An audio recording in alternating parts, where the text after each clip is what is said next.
सबैले नमस्कार। आज हामी भागवत गीतालाई एकदमै सरल र सहज तरिकाले बुझ्ने प्रयास गर्नेछौँ। हुन त यस भागवत गीतालाई जति पढेर जति यसको बारेमा विचार विमर्श गरे पनि सकिँदैन, तैपनि केही सहज तरिकाले यसको आज विवेचना गर्न गइरहेका छौँ।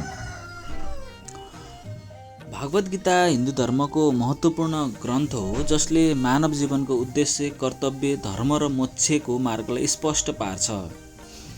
यो महाभारतको युद्धमा भगवान श्रीकृष्ण र अर्जुन बीच भएको संवाद हो। अर्जुन जो युद्धमा आफन्त र प्रियजनहरूको सामना गर्दै द्वन्द्वमा छन्, भगवान श्रीकृष्णसँग आफ्नो मनका शङ्का प्रकट गर्दछन्। श्रीकृष्णले अर्जुनलाई आत्मज्ञान, कर्मयोग, भक्तियोग र ध्यान योगको माध्यमबाट जीवनका सत्यहरू बुझाउनु भएको छ। यस ग्रन्थमा सांसारिक जीवनको बन्धनबाट मुक्त हुने र मोक्ष प्राप्त गर्ने मार्गको व्याख्या गरिएको छ। यस अडियो बुकमा हामी हरेक अध्यायको सार र त्यसका महत्त्वपूर्ण शिक्षाहरूलाई सरल भाषामा प्रस्तुत गर्दैछौँ। यसले तपाईलाई भागवत गीताको गहिरो ज्ञान र जीवनको मार्गदर्शन प्राप्त गर्न मद्दत गर्नेछ। तपाईलाई यो आध्यात्मिक यात्रामा स्वागत छ। अब हामी पहिलो अध्यायबाट सुरु गर्छौँ। अर्जुन विषाद योग।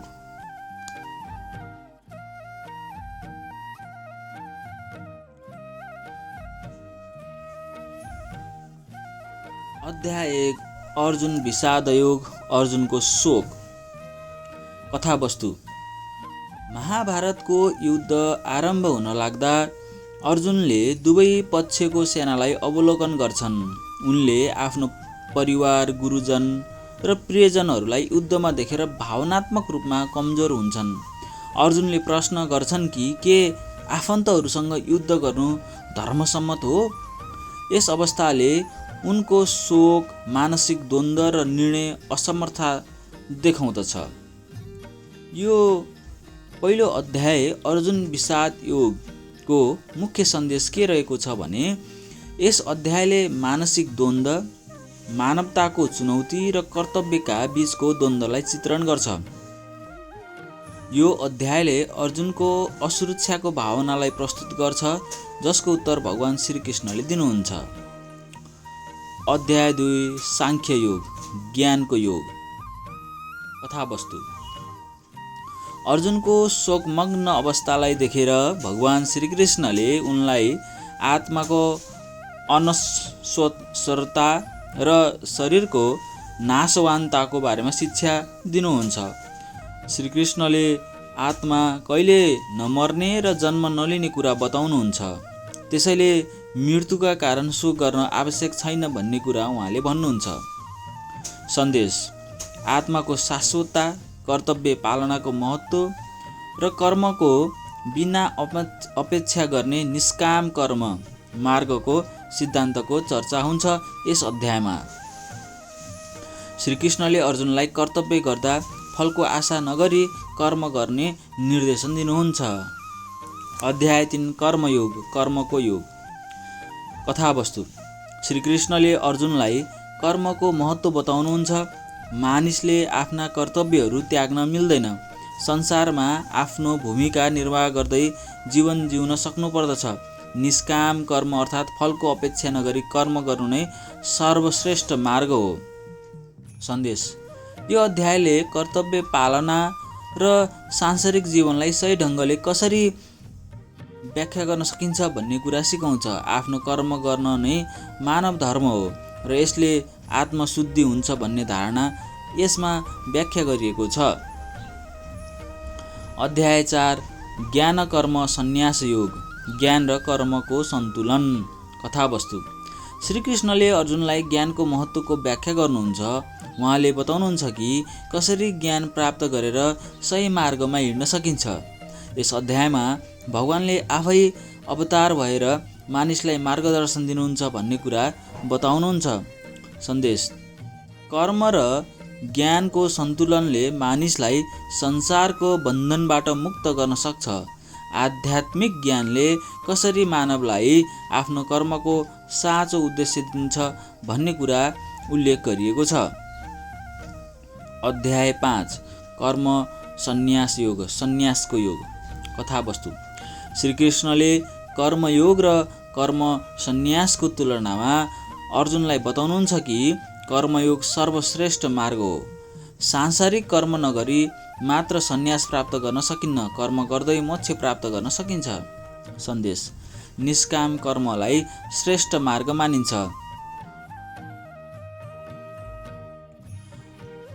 मानिसले कर्म नगरी संसारमा बस्न सक्दैन, त्यसैले आफ्नो कर्तव्य गर्नै पर्छ, तर त्यसको फलको आशा नगरी।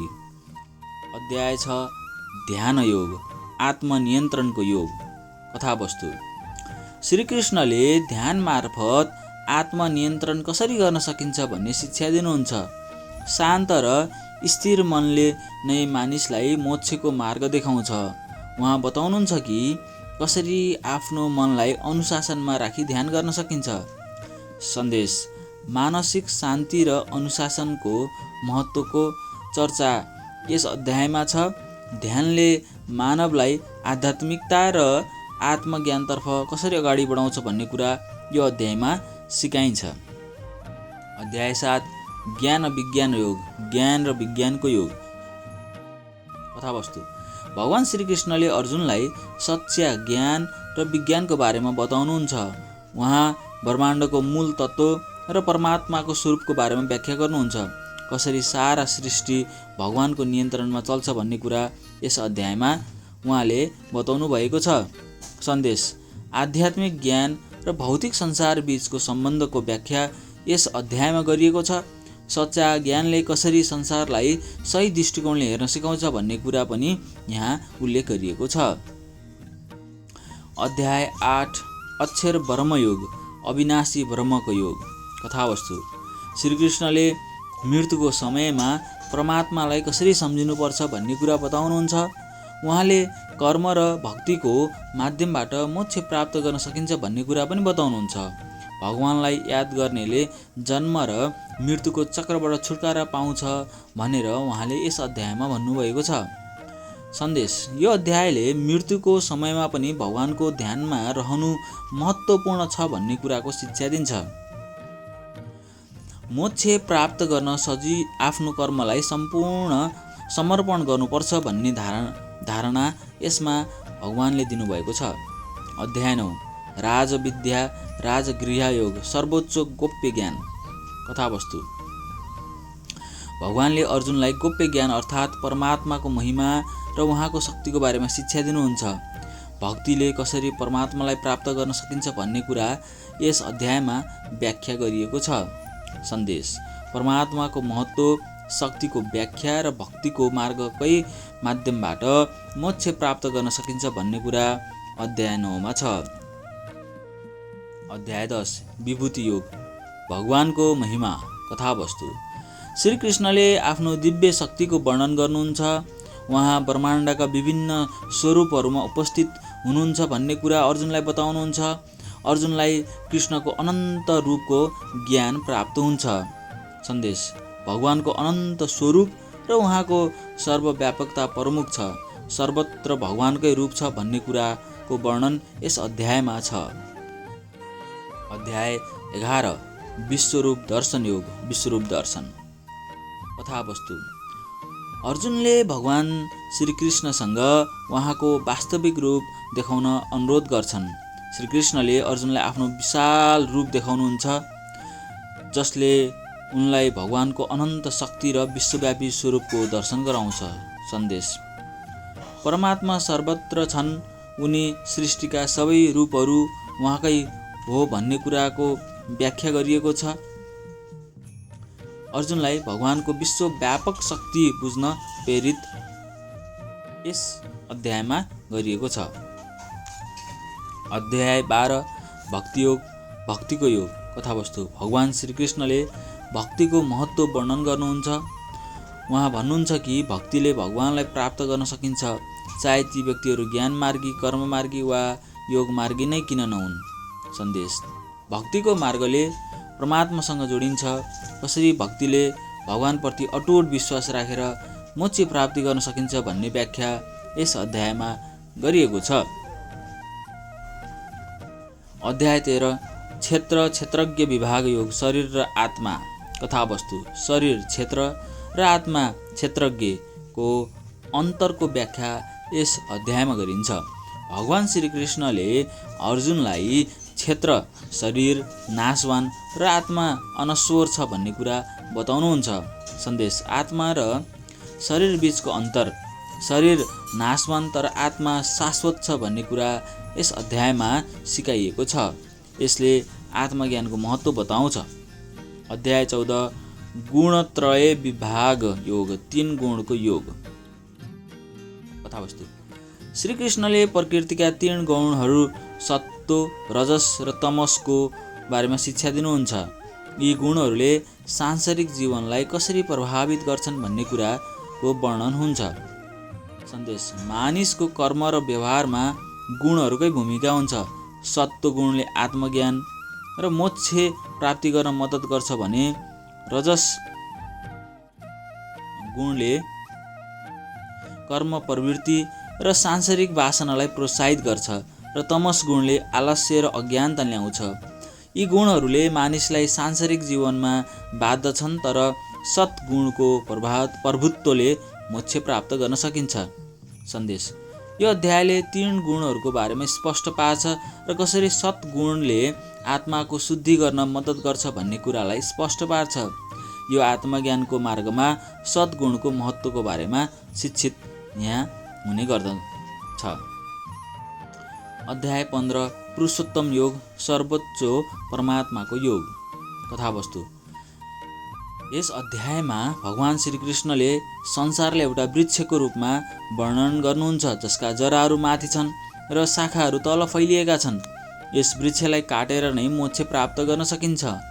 उहाँले मानव जीवनको नश्वरता र परमात्माको शाश्वत स्वरूपको व्याख्या गर्नुहुन्छ। सन्देश परमात्मा नै सर्वोच्च शक्ति हुन् जसले सम्पूर्ण संसारको सृष्टि र पालन गर्नेछन्। मानिसले सांसारिक बन्धनबाट मुक्त भएर परमात्मामा आत्मसमर्पण गर्नुपर्छ भन्ने यस अध्यायको प्रमुख सन्देश रहेको छ। अध्याय 16 दैवासुर सम्पद विभाग योग दैवी र आसुरी स्वभाव कथावस्तु। भगवान कृष्णले मानिसहरूलाई 2 वर्गमा विभाजन गर्नुहुन्छ। दैवी ईश्वरीय गुण भएको र आसुरी अधर्मिक गुण भएको।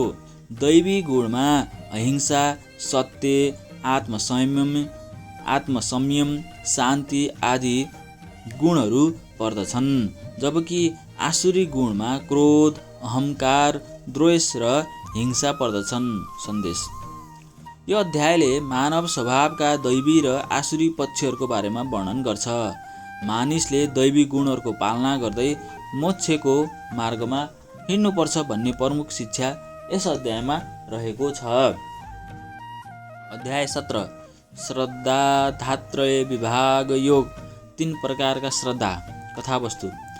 अर्जुनले भगवानसँग श्रद्धाका प्रकारहरू बारे सोध्छन् र श्रीकृष्णले 3 प्रकारका श्रद्धाको वर्णन गर्नुहुन्छ। सद्गुणले प्रेरित श्रद्धा, रजस गुणले प्रेरित श्रद्धा र तमस गुणले प्रेरित श्रद्धा।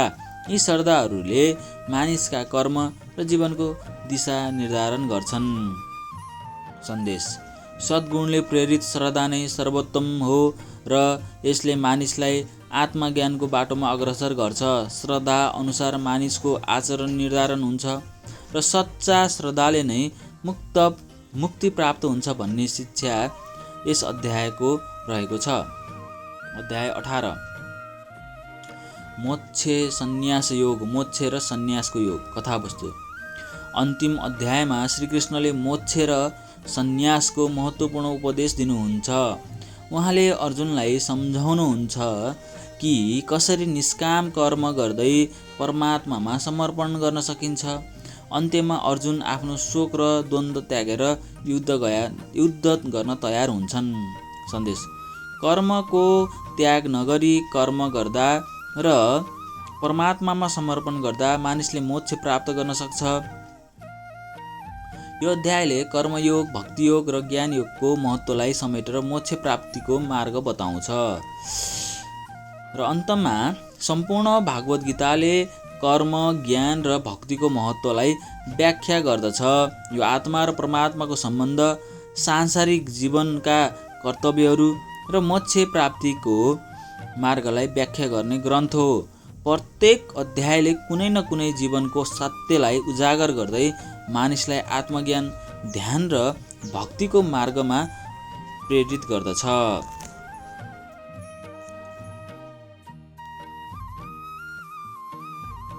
सुनिदिनु भएकोमा सम्पूर्णलाई हार्दिक नमन। फेरि अर्को भिडियोमा हामी उपस्थित हुनेछौँ। आजलाई यति नै। हस्त, धन्यवाद।